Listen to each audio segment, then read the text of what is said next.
Smokes palette. This is the second palette that Maybelline has released. I'm sure you've seen the nudes everywhere, but I haven't seen the Smokes anywhere, and I haven't seen any videos on it. So I thought I would just do a swatch video for you. I have used most of the shadows in here. If you're not familiar with the nudes palette, there's a bajillion videos on it. I'm not going to explain the nudes palette, but this is the Smokes palette. However, it is set up similarly to the nudes. On the back, there's little diagrams. You can see quads, trios, and duos. You can kind of break the shadows up. Into that if you want some guidance, or you can just obviously use whatever ones forever. Ooh, it's dirty, sorry. This I found at Walgreens, and actually my husband's coworker found it at Walgreens for me.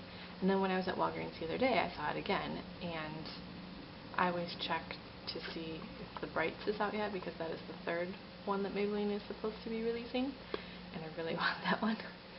So I always check for it.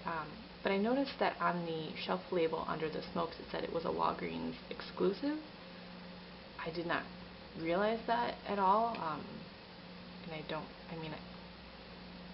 I'm assuming that's true. I don't know why they would say that it's an exclusive to Walgreens if it's not, but maybe look at Walgreens for this if you want to find the Smokes palette. So I have used several of the shadows, and it is very similar to the nudes in the fact that the shadows aren't terribly pigmented. They have to be built up, but they can be built up.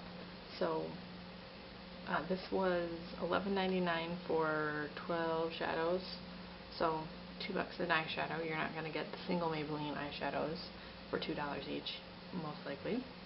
And I did want to mention that this one did come with a dual-ended sponge applicator. I don't know where it went though. I usually take them out, so I must have taken it out and put it somewhere else.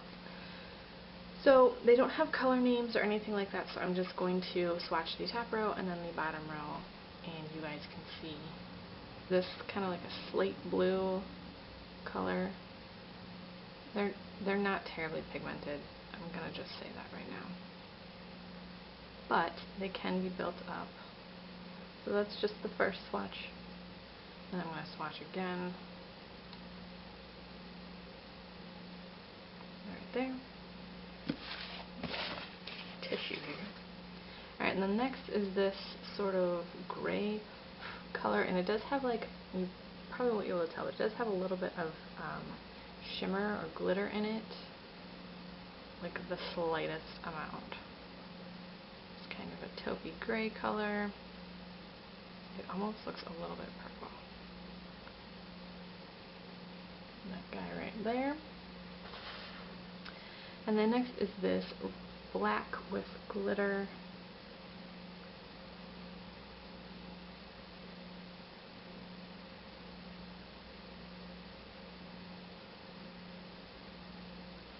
This one's actually pretty nice. The glitter is noticeable, which if you're going to put glitter in something, I want it to be noticeable. This is next.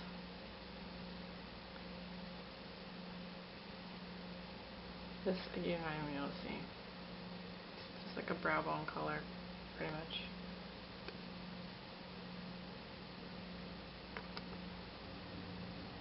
Yeah, can't even see that one.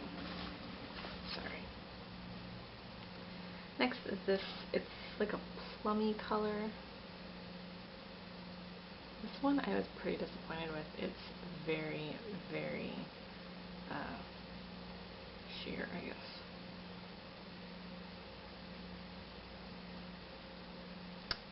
Yeah, this one isn't even showing up on my skin.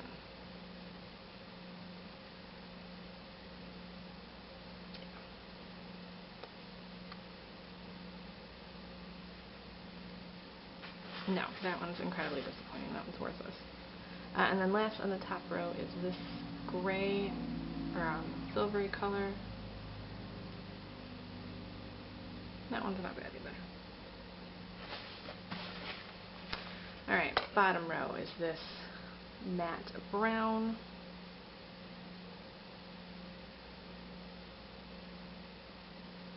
That one's not bad. This one can be built up if you so desire. And then this kind of like a creamy beige color.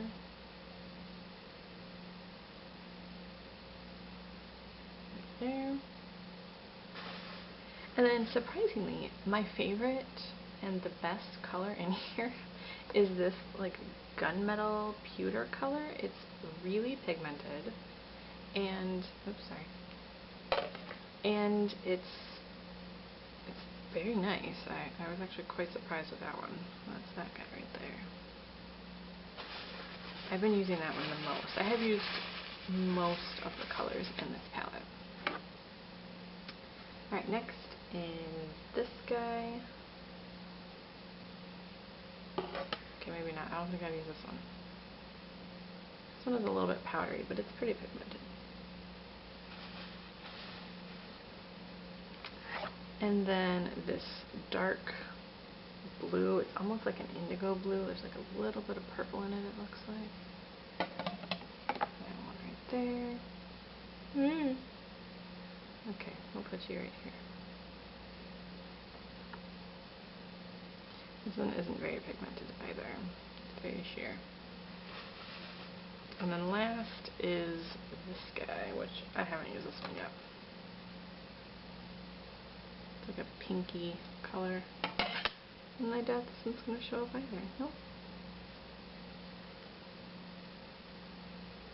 Right there. Okay, so overall, 1, 2, 3, probably half of the shades are okay, they're decent, and then probably half are not so great, and then there's a few that are just worthless. I don't regret buying this palette. It was $11.99, I think, and I will use it. It's usable. It's not like the most amazing quality. It's not the most amazing quality as far as pigmentation goes, but the shadows, when I do wear, I'm not wearing it today, I should have been, but they do wear nicely. They don't, you know, they seem to last.